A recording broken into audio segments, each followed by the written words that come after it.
सोचिए, आप इस वक्त अपने कमरे में आराम से बैठे हैं या शायद बस में सफर कर रहे हैं और मेरी आवाज आप तक पहुंच रही है। आपने बस स्क्रीन पर एक क्लिक किया और पलक झपकते ही 1 सेकंड के हजारवें हिस्से में ये वीडियो आपके सामने हाजिर हो गई। लेकिन क्या आपने कभी ठंडे दिमाग से सोचा है कि आखिर ये चमत्कार हो कैसे रहा है? आप में से 90% लोग कहेंगे, अरे भाई इसमें क्या सोचना, हवा में सिग्नल तैर रहे हैं, ऊपर आसमान में सैटेलाइट घूम रहे हैं, वहीं से इंटरनेट आ रहा है।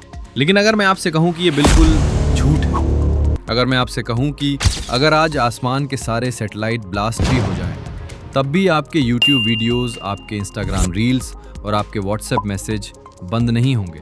चौंक गए ना? सच तो ये है कि इंटरनेट आसमान से नहीं बल्कि पाताल से, यानी समुद्र की उस खौफनाक और अंधी गहराइयों से आ रहा है जहां सूरज की रोशनी तक नहीं पहुंचती। और सबसे डरावनी बात जानते हैं क्या है? समुद्र के नीचे बिछी बस कुछ पतली सी केबल, अगर उन्हें आज कोई शार्क मछली काट दे या कोई दुश्मन देश तबाह कर दे तो पूरी दुनिया की अर्थव्यवस्था ताश के पत्तों की तरह ढह जाएगी। पल भर में दुनिया आधी सदी पीछे चली जाएगी। तो आखिर ये इंटरनेट का मायाजाल काम कैसे करता है? डेटा हवा की रफ्तार से आपके फोन तक कैसे पहुंचता है? आज की इस वीडियो में हम इंटरनेट की इस जादुई और रोमांचक यात्रा को इतनी आसान भाषा में समझेंगे। अब बात करते हैं आखिरकार इंटरनेट होता क्या है। सबसे पहले अपने दिमाग से गलतफहमी निकाल दीजिए। इंटरनेट कोई अदृश्य जादू या कोई बादल नहीं है जिसमें आपका डेटा तैर रहा है। इंटरनेट का सीधा और सरल मतलब है कंप्यूटरों का एक बहुत बड़ा नेटवर्क। इसे एक आसान उदाहरण से समझते हैं। मान लीजिए आपके घर में एक कंप्यूटर है और आपके पड़ोसी के घर में एक कंप्यूटर है। आपने एक लंबी सी तार ली और दोनों कंप्यूटरों को आपस में जोड़ दिया। अब आप अपने कंप्यूटर से पड़ोसी के कंप्यूटर में फोटो या वीडियो भेज सकते हैं। बधाई हो, आपने अपना खुद का एक छोटा सा इंटरनेट बना लिया। अब बस इसी कल्पना को थोड़ा बड़ा कर दीजिए। अगर दुनिया के करोड़ों अरबों कंप्यूटरों, मोबाइल फोन्स और लैपटॉप्स को आपस में तारों के जरिए जोड़ दिया जाए तो जो महाजाल बनेगा उसी का नाम इंटरनेट है। लेकिन अब आप पूछेंगे, भाई अगर मैं YouTube पर कोई वीडियो देख रहा हूं तो वो वीडियो कहां से आ रही है? यहां एंट्री होती है सर्वर की। सर्वर कोई एलियन चीज नहीं है, ये भी एक कंप्यूटर ही है, लेकिन ये बहुत शक्तिशाली होता है। इसमें बहुत ज्यादा स्टोरेज होती है और ये साल के 365 दिन 24 घंटे बिना थके बिना रुके चालू रहता है। आप दुनिया में जो भी वेबसाइट देखते हैं, जो भी वीडियो देखते हैं, वो दुनिया के किसी न किसी कोने में रखे इसी सर्वर नाम के कंप्यूटर की हार्ड डिस्क में सेव होती है। YouTube का अपना सर्वर है, गूगल का अपना है और Facebook का अपना। जब आप अपने फोन पर कुछ सर्च करते हैं तो आपका फोन असल में दुनिया के किसी कोने में बैठे उस सर्वर कंप्यूटर को एक चिट्ठी भेजता है कि मालिक मुझे वो वीडियो देखना है, जरा भेज दो, और सर्वर तुरंत जवाब दे देता है। अब कहानी में ट्विस्ट आता है। मान लीजिए वो सर्वर अमेरिका के कैलिफोर्निया में रखा है और आप भारत के किसी छोटे से गांव या शहर में बैठे हैं। तो कैलिफोर्निया के उस कंप्यूटर से वीडियो का डेटा उड़कर आपके फोन तक कैसे आता है? क्या ये सीधे हवा में आता है? बिल्कुल नहीं। इसकी पूरी एक यात्रा है जिसे डेटा की बुलेट ट्रेन कह सकते हैं। जब आप YouTube पर क्लिक करते हैं तो आपकी रिक्वेस्ट सबसे पहले आपके घर के वाईफाई राउटर या मोबाइल टावर तक जाती है।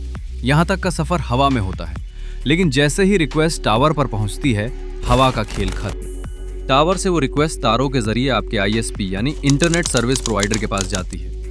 ISP मतलब वो कंपनियां जिन्हें आप हर महीने रिचार्ज का पैसा देते हैं, जैसे जियो, एयरटेल या वोडाफोन आइडिया। इन कंपनियों का काम है आपकी रिक्वेस्ट को आगे बढ़ाना। अब आपकी ये रिक्वेस्ट कई बड़े राउटर्स और सरकारी नेटवर्कों से होते हुए दुनिया की सबसे अनोखी जगह पर पहुंचती है, जिसके बारे में सुनकर रोंगटे खड़े हो जाते हैं। अब आता है समुद्र का खौफनाक सच। दुनिया का 99% इंटरनेशनल इंटरनेट डेटा सैटेलाइट से नहीं बल्कि समुद्र के नीचे बिछी इन मोटी मोटी केबलों से होकर गुजरता है। इन्हें फाइबर ऑप्टिक केबल्स कहते हैं। ये केबल्स इंसानी बालों जितनी पतली कांच की नलियों से बनी होती हैं, जिन्हें ऊपर से लोहे और प्लास्टिक की कई मजबूत परतों से ढका जाता है ताकि समुद्र का पानी या शार्क मछलियां इन्हें नुकसान ना पहुंचा सकें। आज पूरी दुनिया के समुद्रों के नीचे लाखों करोड़ों किलोमीटर लंबी ये केबल्स बिछी हुई हैं। मुंबई और चेन्नई जैसे तटीय शहरों में ये केबल्स समुद्र से बाहर निकलकर जमीनी नेटवर्क से जुड़ती हैं, जिन्हें लैंडिंग पॉइंट्स कहा जाता है। अब आपके मन में सवाल आएगा कि कांच की इन पतली पाइपों में डेटा बहता कैसे? पानी की तरह? नहीं, इसमें डेटा बहता है प्रकाश यानी लाइट की रफ्तार से। लेजर लाइट्स के जरिए डेटा को बाइनरी कोड 0 और 1 में बदला जाता है और लाइट की स्पीड से समुद्र के नीचे से एक देश से दूसरे देश भेजा जाता है। चूंकि प्रकाश की गति इस ब्रह्मांड में सबसे तेज है, इसीलिए जब आप भारत में बैठकर अमेरिका के किसी सर्वर से डेटा मंगाते हैं तो वो समुद्र के नीचे से होते हुए कुछ ही मिली सेकेंड्स में आपके पास पहुंच जाता है। आपको लगता है कि ये कोई जादू है, लेकिन इसके पीछे इंसानी इंजीनियरिंग का सबसे बड़ा मास्टरपीस काम कर रहा होता है। आपने कभी ना कभी तो आईपी एड्रेस का नाम सुना होगा। चलो जानते हैं क्या होता है। अब एक पल के लिए रुकिए और सोचिए। इस वक्त दुनिया में अरबों लोग इंटरनेट चला रहे हैं। कोई गेम खेल रहा है, कोई चैटिंग कर रहा है, कोई वीडियो देख रहा है। समुद्र के नीचे की केबलों में तो सबका डेटा एक साथ मिक्स होकर दौड़ रहा है। तो फिर ऐसा क्यों नहीं होता कि अमेरिका से आने वाली किसी और की वीडियो आपके फोन में खुल जाए, या आपका भेजा हुआ मैसेज आपके पड़ोसी के चाचा को डिलीवर हो जाए। इंटरनेट को कैसे पता चलता है कि कौन सा डेटा किस मोबाइल में भेजना है? इसके पीछे का सीक्रेट है IP address, internet protocol address. इसे आप इंटरनेट का आधार कार्ड या आपके घर का डाक का पता समझ लीजिए। दुनिया में जितने भी मोबाइल, लैपटॉप, राउटर या सर्वर इंटरनेट से जुड़े हैं, उन सब का एक यूनिक नंबर होता है, एक खास पहचान होती है। जब आप YouTube से कोई वीडियो मांगते हैं तो आपकी रिक्वेस्ट के साथ आपके फोन का आईपी एड्रेस भी जाता है। सर्वर को पता होता है कि ये रिक्वेस्ट किस पते से आई है, इसलिए वो वीडियो का डेटा पैकेट बिल्कुल उसी सटीक आईपी एड्रेस पर वापस भेजता है। इसी वजह से इंटरनेट पर कभी भी रॉन्ग नंबर नहीं लगता। अब आता है डीएनएस, लेकिन यहाँ भी एक पेंच है। कंप्यूटर बहुत सीधे और थोड़े अजीब होते हैं, उन्हें इंसानी भाषा समझ नहीं आती। कंप्यूटर सिर्फ नंबर्स ही समझ पाता है। अब आप खुद सोचिए, अगर आपको कोई वेबसाइट खोलनी हो और आपको कहा जाए कि याद रखो, तो क्या आप याद रख पाएंगे? सुबह तक भूल जाएंगे। हम इंसान नाम याद रख सकते हैं, जैसे google.com या youtube.com, लेकिन कंप्यूटर इसे नहीं समझता। इस समस्या को सुलझाने के लिए वैज्ञानिकों ने एक सिस्टम बनाया जिसे कहते हैं DNS, यानी डोमेन नेम सिस्टम। डीएनएस को आप इंटरनेट की फोन बुक कह सकते हैं। जैसे आपके फ़ोन में आप नाम सेव करते हैं अमित या राहुल, लेकिन फ़ोन असल में उनके नंबर पर कॉल लगाता है। ठीक वैसे ही जब आप अपने ब्राउज़र में लिखते हैं youtube.com, तो आपकी रिक्वेस्ट सबसे पहले डीएनएस सर्वर के पास जाती है। डीएनएस अपनी फ़ोन बुक में चेक करता है कि अच्छा, youtube.com का नंबर यानी आईपी एड्रेस क्या है। वो तुरंत उस नाम को नंबर में बदल देता है और आपका कंप्यूटर उस नंबर वाले सर्वर से कनेक्ट हो जाता है। ये सब कुछ 1 सेकंड के 100वें हिस्से में हो जाता है और आपको पता तक नहीं चलता। तो दोस्तों, अगली बार जब आप अपने फोन पर कोई वीडियो देखें या किसी को हाय का मैसेज भेजें, तो 1 सेकंड के लिए ठहर कर इस पूरी प्रक्रिया को महसूस कीजिए।